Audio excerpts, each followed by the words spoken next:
Okay, so today I want to talk about how designers working in healthcare can try to keep compassion at the heart of product development. So while people are filing in here, a little bit of trivia. So I'm Canadian and from here in Toronto, and although I work in the States. So here's something about Canada that those who aren't Canadian may not know. It is a home to a legend among games. Trivial Pursuit. Yep, it's Canadian.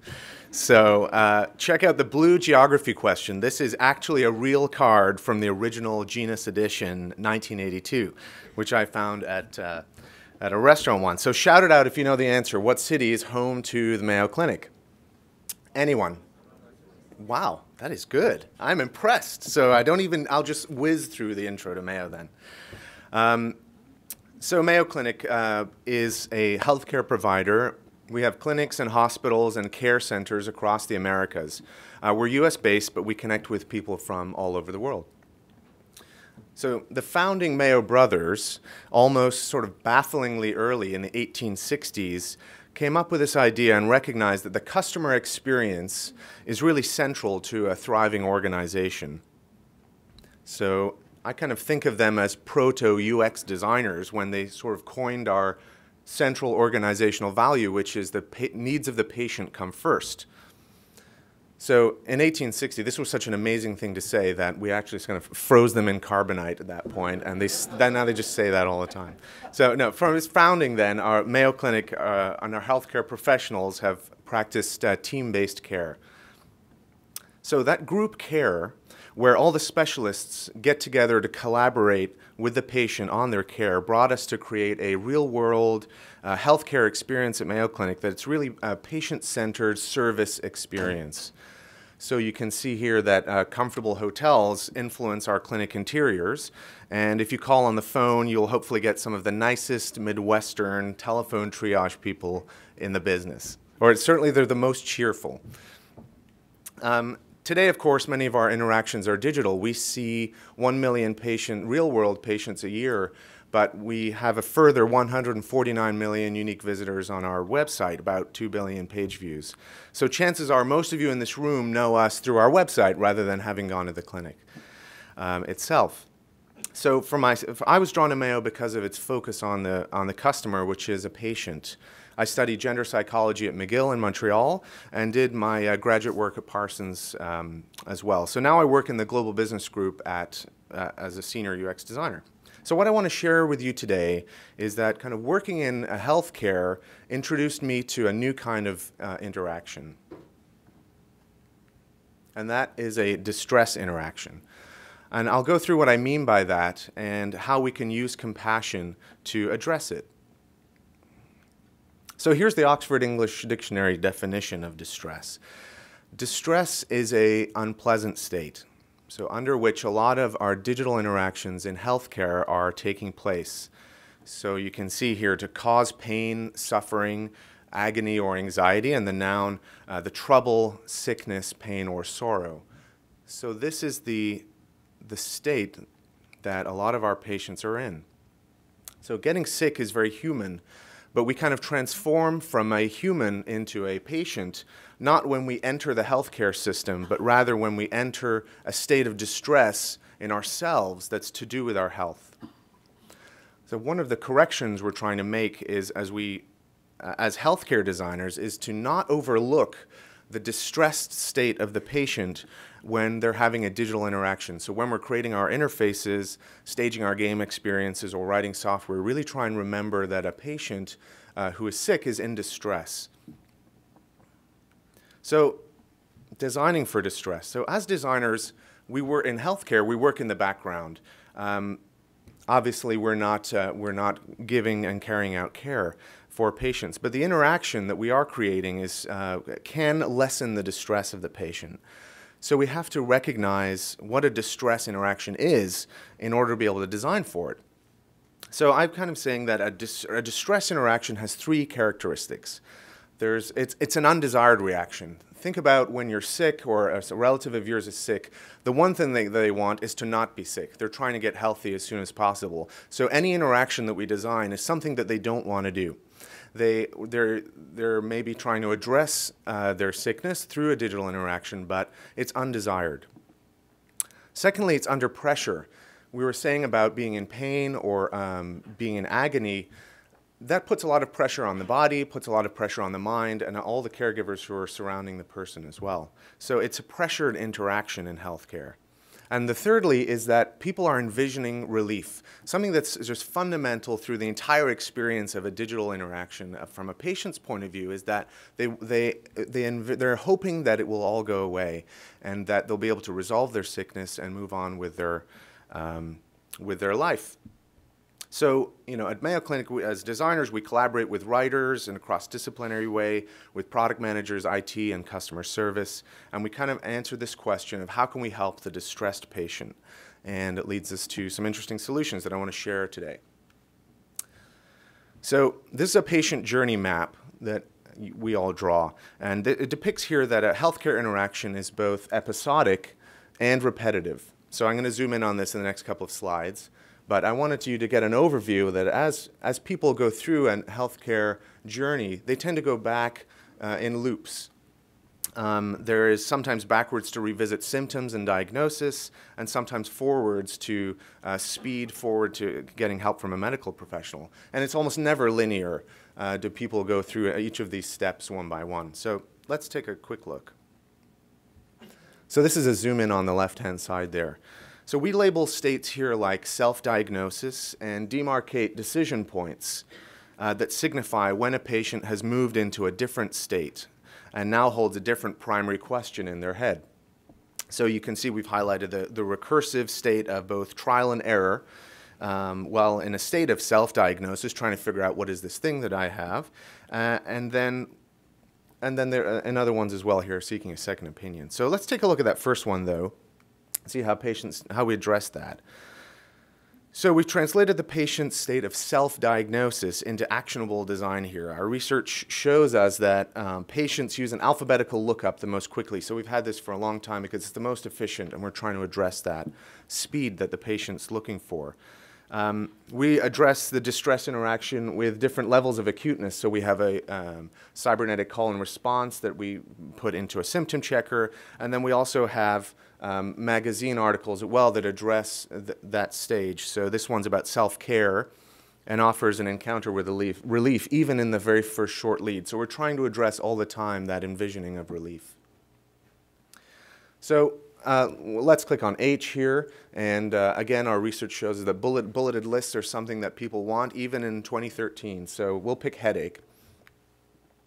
And then we have a real short paragraph here to respect the user's time and to just inform them what it is and what you can do about it. And remember, a patient in a self-diagnosis state is really interested in just one question: when can I see a doctor? So we actually just put a link there that answers that question for them. When can I see a doctor? So we give them some pointers, and this is the knowledge of all 3,000 of our doctors and nurse practitioners and healthcare professionals and scientists, focused, translated, mediated, and staged according to the needs of the patient, which is just when can I see a doctor. So we really cut away not of all of everything that we know, but just what the patient's looking for. So you guys might want to think about how you can leverage the value of your organizations, but then slice away everything that the patient, or your customer, your user is not looking for. Okay, so we're talking about a distress interaction in healthcare, and this is the patient journey map. Another recursive loop that we call out is an additional treatment loop, and once a patient has received a diagnosis and is seeking a treatment state, still hoping to resolve their distress, this can also be episodic and repetitive. So let's take a look at a slightly more complex example. So a lot of our traffic comes from organic search. And I've typed in here type 2 diabetes into Google, and our article is there underneath the NIH and Wikipedia entry. So let's click on it. And here's our article on type 2 diabetes. So let's just take a close look at the design. So we practice a really utilitarian modernist style in order to present information clearly and not confuse or mystify the patient. We really get rid of a lot of UI elements. A lot of the work we do is say, get rid of that. We tested left navigation, for example, as recently as November 2012, just a few months ago, and still find overwhelmingly that this is the preferred way for patients, that patients want to look through the subtopics in an article. So the short paragraphs are easy to consume, and we divide content up like that. So if you've received a diagnosis and you're in distress, how can we, at the very least, help not make it worse? So we made an architecture choice to make sure that we're calling out the risk factors. And the risk factors detail the things that you have to be aware of once you've received this diagnosis. And when you're talking about preparing for your appointment, it's really important for us that we don't tell people only about how to prepare for an appointment at Mayo Clinic. So we share preparation information for anyone, anywhere in the world to talk even with their local doctor. You need to prepare these things, consider these questions. Sometimes we include checklists in this. And it's all customized for the disease. It's not stock copy. So when you're conveying information about treatment, we have to be really careful not to scare people. Remember that they're in distress and that treatments are very often life-altering. So we want to present those options, your treatment options, as clearly as possible, and again with as little distracting visual design. There's no business plays, there's no calls to action or that kind of thing. So we present in this kind of format all the different treatments for type 2 diabetes, not just the ones that you can receive in our network. So it's a way of respecting the patient's distress. The last thing that they want is to be marketed to, so we don't do that. The last subsection I want to call here is coping and support. So remember, in a distress interaction, the patient needs to be able to envision relief. So in this case, relief is fear of the unknown. When a patient receives a diagnosis, there are a lot of fear can come up because they don't know what's going to happen. So we try and address that. How are they and their caregivers going to cope with this condition, and what effect is it going to have on their lives? What can they expect? So we looked at a distress interaction in terms of looking up health information. We looked at the patient journey map, and both from a self-diagnosis and a post-diagnosis state. So I'm painting a picture a little bit of how we design and how we talk about the overall patient experience inside our work environment. So in the next section, I want to talk about compassion in a distress interaction. So how do we define compassion then? Maybe one way to think about it is to say, well, it's sort of a near enemy of sorrow, of pity, and of grief. So these are very intense emotional reactions that happen in hospitals and in clinics, very uncomfortable. But it's also very near to sympathy, and it's very near to empathy, which is the ability to feel somebody else's pain. But compassion, I like to say, is action. It's empathy in action. So as designers, as people who can do things about it, we can practice compassion by taking action, by making a design. And it's a very alert response, one that kind of wakes us up. Don't be numb or don't be fatigued to the patient's concern, because for the patient, it's very present and very new and very real. So we sort of try and be alert and impress design on the problem. So in our design group, we have 7 design principles that we use to think about our software and our products. Show compassion is one of them, and you can see there's 3 ways we try and do that. Listen to the user, be respectful of the user's condition, and understand the user's unique context. So we carry out these 3 tactics through our user research on all of our digital products.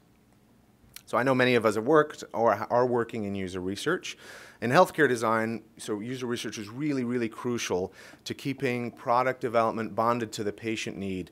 Because healthcare is so large of a system, you can start with user research and it becomes uncoupled as the product development grows, and before you know it, you're into feature creep and different kinds of bad product development things. So we really use our user research documentation, our deliverables, and keep those at every meeting as we go and say, well, is this really helping us achieve this? So we say sort of have compassion for the user and the right design will emerge. So there's 3 kinds of user research that we do: explorative, where we're using observation, contextual interviews, and journal studies; evolutionary research, where we're using prototyping, participatory design, interviews, and surveys; and then evaluation, where we're doing A/B testing and that kind of thing to make sure we've built the right thing and it's doing what it's meant to do. So this is the patient journey map we were just looking at earlier. Remember, our patient is looking to understand what to do after a diagnosis. So they're looking for treatment options and also wondering what those treatments and side effects are going to be like. So we've introduced a kind of new response to the patient journey. So let's here we can see down at the bottom, we've put design into action to address the patient needs. Here we're looking at the lung cancer article right in the content channel and connecting them with patients with similar conditions and stories. So Share Your Story takes the user to a place where they immerse themselves in each other's narratives. And we designed an interface to connect relevant patient stories to the disease and condition articles in this interaction. So they can scan pictures and stories that are relevant to lung cancer, find a story or two that's relevant to their own particular condition or particular kind. And often people are just looking for people that they relate to in the images.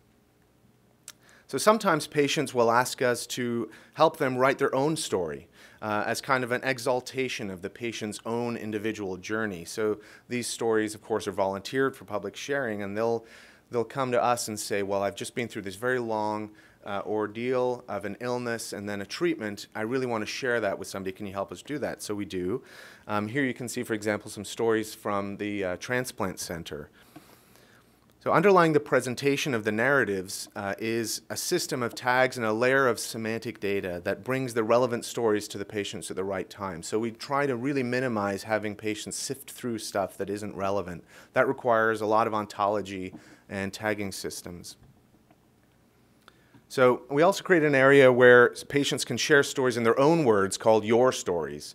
And here, this is really interesting what happened here. Patients will divulge when they're given the opportunity in unedited, unmoderated way, a great deal of information. So sometimes pages worth of information of their narrative around their condition or around healthcare. So people, we found, really want to share their expertise and their experience. And patients who are in distress, who are dealing with a chronic condition, have developed a lot of expertise.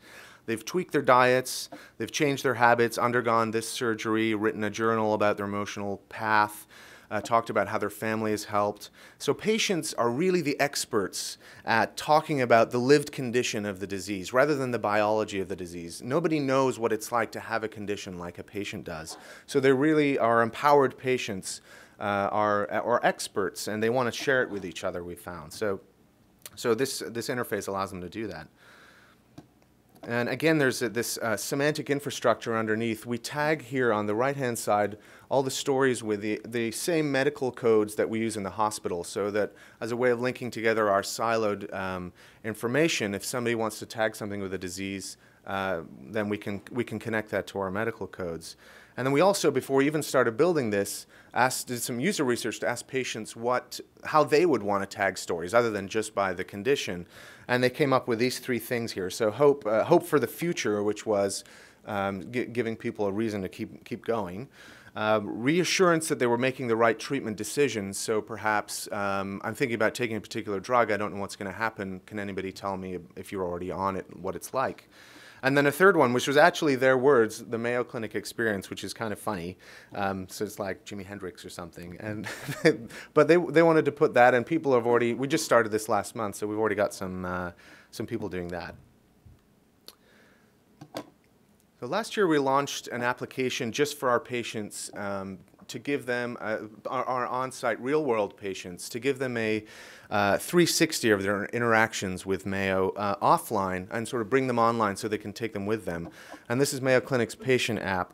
So on my phone, this is my phone and my data here. I'm not showing any patient's data, it's my own. I can securely log in to see my family doctor. There's Dr. Krause, my doctor. And I can send her messages and say things like, oh, my knee's hurting again, what should I do about that? And she can just tell me what to do about it or how to modify my behavior to address it, or when I might need to see her. All that can happen within the app. And then other messages that I've had with other healthcare providers, both she and I can see those if we want to. So if I have an upcoming visit with another doctor or specialist, I can bring along my entire documentation. So here's a consult I had at a sports medicine doctor about my knee pain. And the entire attending physician statement here from Dr. McClone is on the phone, is now on the phone right with me. So if I want to go to another doctor and pass that along, I can do that. So this guy was a really good listener. He even wrote down on the bottom side here what I did for a living and what what kind of family I had around. So I thought that was pretty good. And so I can carry this with me now. That's pretty cool. My medical history is on the phone, securely locked away, but as accessible as my email. So here I can see my labs. Now you can see my labs and share them with other doctors and nurses. You can see my cholesterol needs some work, so I'm going to stop the coffee a little bit. And access to data is really important. So we're giving people both the values that they've just got, and then you can see your historical values. You can graph it and that kind of thing. And a lot of people are doing this, and it's really great to get all this new data on your phone. But one thing that we consider is that just having access to your data isn't enough. We need to connect the data to real-world people who can help us do something about it and support us in our efforts.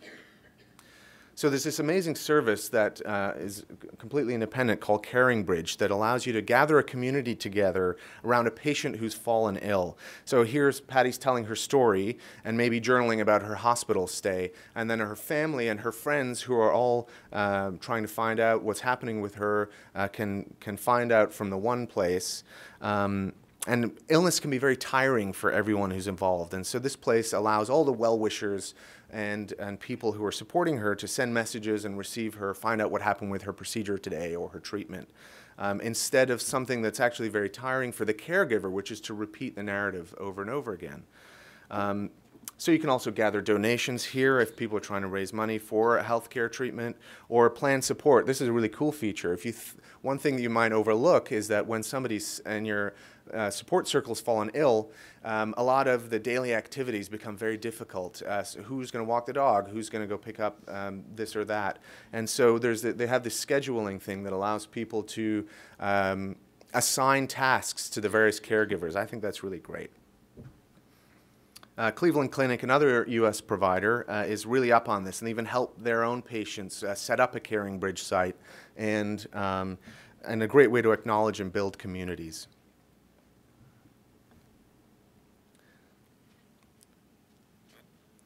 So patients improve their health and when they reach out to support communities. So in this example, our designers collaborated with social media folks and a great vendor. We partner with people all the time. This was an outside startup that helped us create a digital community where patients can meet other patients in a similar condition, engage in active discussions, share advice and hope, and relieve that pressure that I talked about as part of a distress situation. So it's a bit like a forum, but focused on the user's context. So here you can see the categories that our semantic services folks set up, really great tagging infrastructure to make sure patients aren't getting overwhelmed by choice. You can sort and filter quickly, and we minimize photography. We really strip down the UI, so it's very speedy and distressed interaction. So people are posting stories, querying each other, and sharing home remedies. And they don't just talk about treatment within our network. Here you can see there's plenty of active discussions in the arthritis and joint conditions area. And in this particular one here is a favorite of mine. So you can see a common patient problem emerging as patients are becoming more empowered, which we love, which is I don't want to offend my doctor by coming to them with something that I know that I think that they don't want to hear. So I put a zoom out here on the length of comments. You can see how hot topic that is for empowered patients. So we made a UX design to not have any decision, to not have any Mayo Clinic voices present in the community. This is just a patient community. We don't have any nurses in there or any doctors. Nobody offers advice. Obviously, there's no treatment being carried out. But we do put news articles in there that we've put out from a compassionate point of view to try and distribute some impartial medical truths and information. So the compassion, and it's not just Mayo Clinic articles, we also forward other news that we think is worthy. So the compassionate point of view is to get patients as much information as possible that they might be looking for. So this last thing that is relatively new, we can find others similar to you. So the UI here is to use sliders as search filters, so you can find other patients who are extroverted or introverted, as you are, who's new to the community, who isn't, or even who lives in your area. So, we haven't added yet marital status as a slider, but it's a new thing. We'll see where that goes. So these communities are designed really open-ended. We didn't know what was going to happen. We just built it and let patients sort of tell us what they're looking for. And we're really happy to see patients helping each other.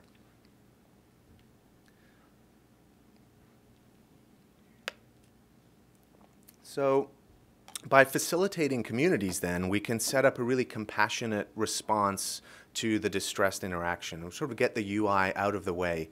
But patients have also told us that they want to learn about the medical science and research behind their condition. Tell us a bit about the science, but they say to us, please, please, don't tell us in the language of science. Tell us in everyday language, because it's very technical stuff, and most patients are not at that level.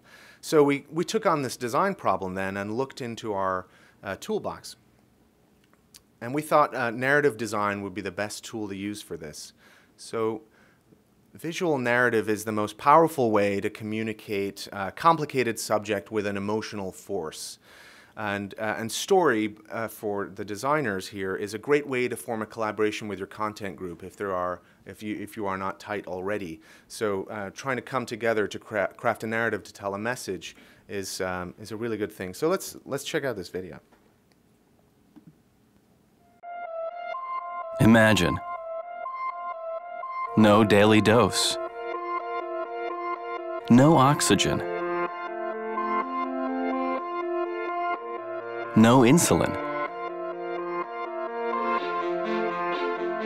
no more dialysis, no organ failure. At Mayo Clinic, we're teaching the body to heal itself from within. Imagine if you become the answer. Cures become what's common.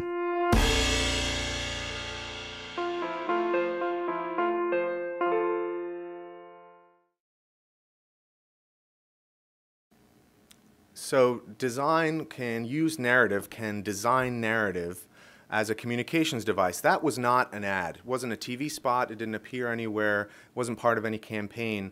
Of course, we're borrowing the form of a 30-second spot, but that was a pure web communications piece from our global UX design group. Just an educational video for our patients.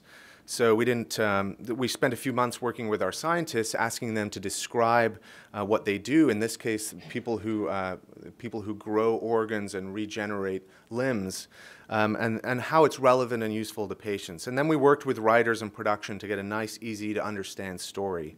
So here's another one about individualized medicine or genome sequencing, which is people are asking us what that means these days. Medicine often looks at everyone the same way. Treatments are aimed at the masses, not tailored to the individual. At Mayo Clinic, we're using the human genome to determine your unique genetic profile, revealing the many layers of individual health. Understanding you at a molecular level.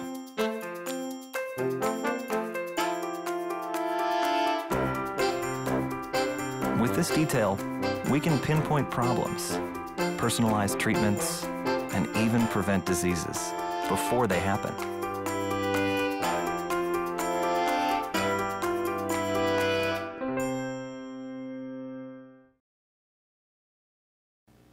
So to accompany that and bring the science to a really human level, our art directors went out sketching the research centers, doing some professional photo shoots of the researchers, really tried to bring it human.